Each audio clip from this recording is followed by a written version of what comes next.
Hey everybody, this is Mr. Johnstone back with another video.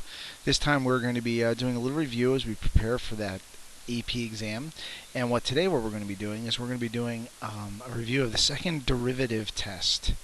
Second derivative test to find extrema. Excuse me. So this is a problem off of one of the problem sets, but it was number 30 actually. But we're given a function, f of x equals x cubed minus x squared plus 3, and we're asked to use the second derivative test to determine which critical numbers, if any, give relative extrema. So in order to do this, it's a couple steps in the process. We need to obviously find the first derivative, which is going to be 3x squared minus 2x. And we're going to find critical numbers. And if you remember how we find critical numbers, it's where this derivative is equal to 0 or undefined. Well, it's not going to be undefined anywhere, but there is a possibility where it would be 0. So what I'm going to do is factor out an x. We have a 3x minus 2 equal to 0.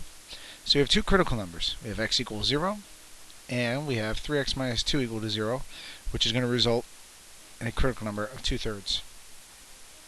So now in order to use the second derivative test, we have to find the second derivative, which is equal to 6x minus 2. We use this second derivative in order to find extrema. In order to find extrema, we plug our critical numbers in, our 0 and our 2/3, into the second derivative.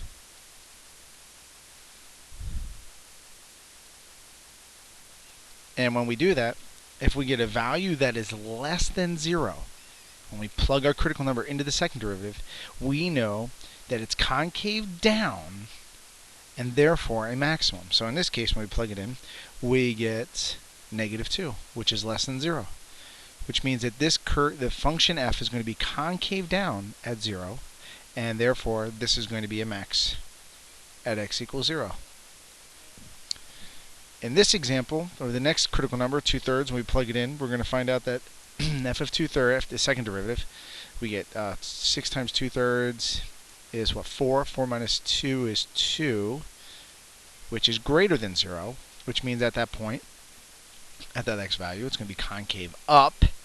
So it's going to be concave up, looking like a U, and therefore minimum at x equals 2/3.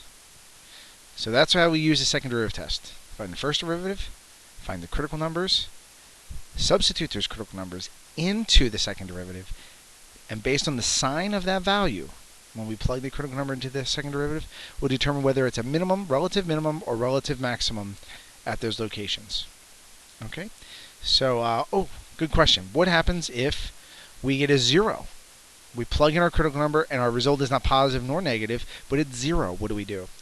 Well, no conclusion can be drawn using the second derivative test, and we have to go back and use the first derivative test in order to find the relative extrema. Thank you. I hope you enjoyed this, and this is a review of the second derivative test to find relative extrema. Johnstone out.